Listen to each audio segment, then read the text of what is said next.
Ce n'est pas la perte de cheveux ni les rides qui inquiètent le plus les hommes après 60 ans. C'est ce que l'on n'ose pas dire à voix haute, ce moment gênant où le corps ne répond plus comme avant, où l'on doute, en silence, de sa virilité. Et pourtant, ce malaise n'est pas inévitable, il ne vient pas de l'âge en lui-même, mais d'habitudes quotidiennes, souvent banales, qui étouffent peu à peu l'élan masculin. Ce que vous croyez être la faute au temps pourrait en réalité venir de gestes que vous répétez chaque jour sans le savoir. Je suis le docteur Alain Morel, médecin généraliste installé à Tours depuis plus de 3 décennies, avec une spécialisation dans le vieillissement masculin depuis plus de 15 ans. J'accompagne des hommes de plus de 60 ans qui me confient, parfois avec pudeur, leur sentiment de déclin. Je connais cette fatigue sans cause, cette perte d'élan qui semble venir de nulle part. Et je sais aussi qu'elle n'est ni une fatalité, ni une honte, car derrière les apparences se cache souvent une simple incompréhension du corps. Dans cette vidéo, je vais vous révéler 4 erreurs silencieuses que je retrouve chez la majorité de mes patients. Des erreurs qui minent lentement la virilité, sans bruit. Et surtout, je vous montrerai comment les corriger, avec des gestes simples, naturels, accessibles à tous sans médicaments, sans régime extrême, parce que la vitalité masculine, même après 60 ans, peut se réveiller si on lui redonne les conditions de s'exprimer. Avec l'âge, beaucoup d'hommes perdent le réflexe de respirer profondément. Le souffle devient court, haut perché, bloqué dans le haut de la cage thoracique. Or, cette respiration superficielle prive le corps d'oxygène, stimule excessivement le système nerveux sympathique, celui du stress, et réduit la vascularisation des zones profondes, notamment le bassin et les organes génitaux. Autrement dit, respirer mal, c'est couper l'énergie à la racine de la virilité. Sur le plan biologique, la respiration abdominale lente stimule le nerf vague, activateur du système parasympathique responsable du repos, de la digestion et de l'érection. Elle améliore aussi le retour veineux et la dilatation des vaisseaux sanguins du petit bassin, ce qui permet un meilleur afflux sanguin vers le pénis. C'est un acte simple, mais à fort impact hormonal et vasculaire. Les bénéfices sont souvent subtils au début, mais profonds sur la durée, une sensation de calme plus stable, un regain d'énergie en fin de journée, et parfois même des réveils matinaux avec des signes corporels que l'on croyait oubliés. Certains hommes décrivent une impression de réveil corporel, comme si la vitalité reprenait doucement sa place. Pour intégrer cette respiration, il suffit de pratiquer un exercice simple chaque jour en position assise ou allongée. Placez une main sur le ventre, l'autre sur la poitrine. Inspirez lentement par le nez pendant 4 secondes, en faisant gonfler uniquement le ventre. Retenez le souffle 2 secondes, puis expirez lentement par la bouche pendant 6 secondes, en laissant le ventre redescendre. Répétez ce cycle 10 fois, idéalement. Faites-le matin et soir, ou avant de dormir. Monsieur Jacques, 67 ans, retraité et ancien chef d'atelier, m'avait consulté pour une fatigue persistante et une baisse de désir. Il disait ne plus ressentir son corps, comme anesthésié. Nous avons commencé par rééduquer sa respiration. Au bout de 2 semaines de pratique régulière, il a constaté un sommeil plus profond, une clarté mentale retrouvée, et ce qu'il n'osait espérer, une reprise spontanée des érections nocturnes. Il m'a confié: avec pudeur, je ne pensais pas que respirer pouvait me rendre à ce point vivant. Ce n'est ni une pilule, ni un traitement coûteux. C'est un geste oublié. Mais pour beaucoup d'hommes, c'est le premier pas vers la réappropriation de leur corps et le début d'un rééquilibrage silencieux mais puissant. Beaucoup d'hommes, après 60 ans, conservent l'habitude de dîner tard, souvent après 20 heures, parfois vers 21 heures. Cela semble anodin, un moment de détente. Un bon repas, un verre de vin, Mais ce rythme nuit profondément à l'équilibre hormonal nocturne, en particulier à la production de testostérone low. Sur le plan physiologique, le corps fonctionne selon un rythme circadien bien précis, entre 22 heures et 2 heures du matin. Plusieurs processus hormonaux sont censés s'activer: régénération cellulaire, production de mélatonine, mais surtout pic nocturne de testostérone. Or, lorsque la digestion est encore active à ce moment-là en raison d'un dîner trop copieux ou trop tardif, le système nerveux parasympathique est accaparé par l'activité intestinale. Résultat, moins de signal vers les testicules et une baisse progressive de la sécrétion hormonale.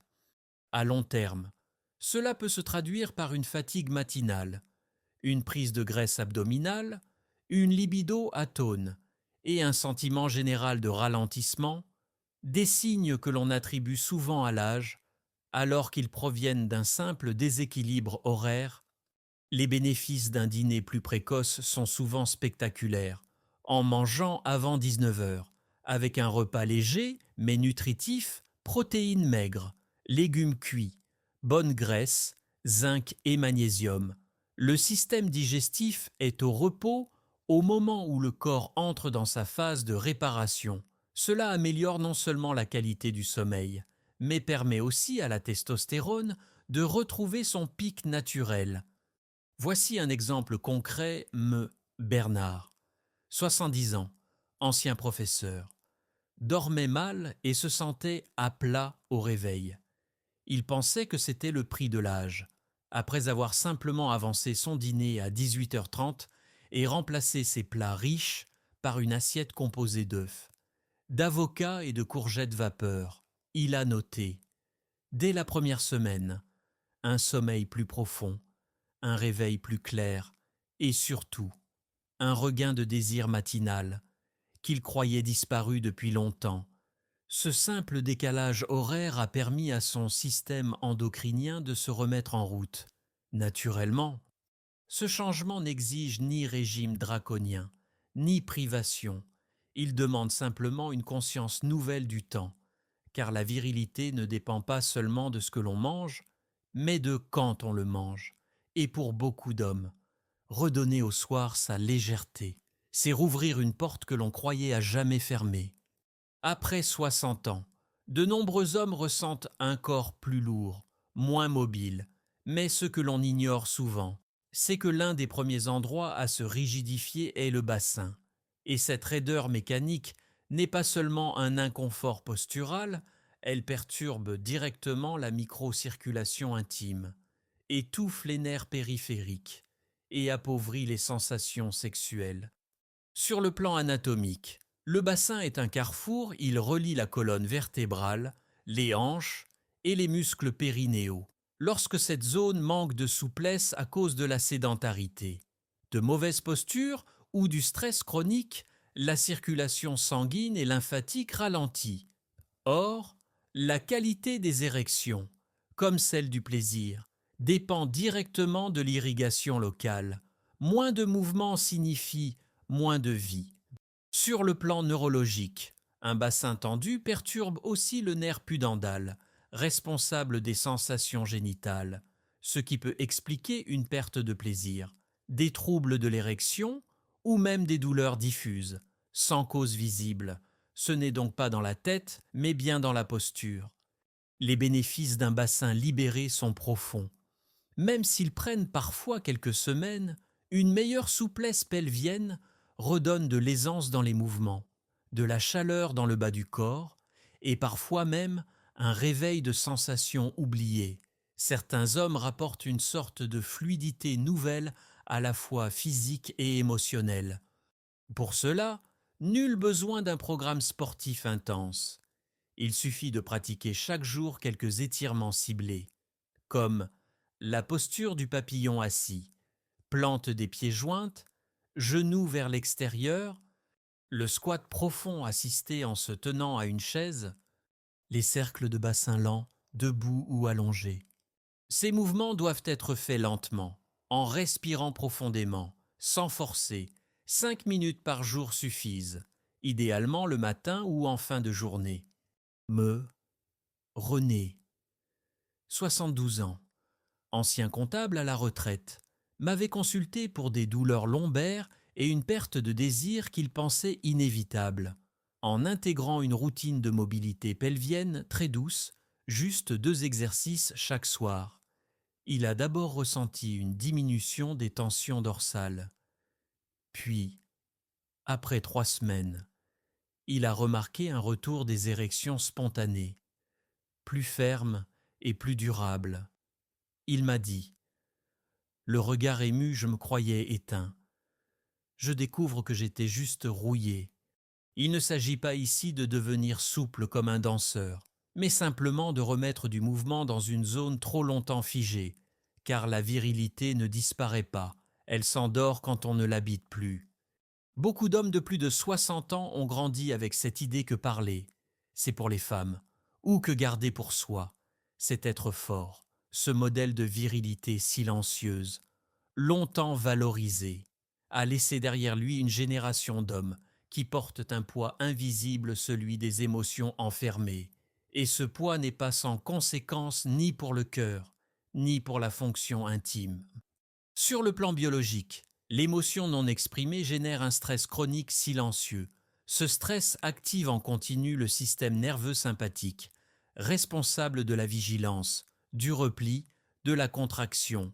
Or, l'érection, la détente, le désir ne peuvent s'épanouir que sous l'effet du système parasympathique, celui du relâchement, quand le cœur est tendu, quand le corps l'est aussi, quand l'esprit se ferme, le sang circule moins bien. Ce lien entre expression émotionnelle et vitalité masculine est désormais documenté.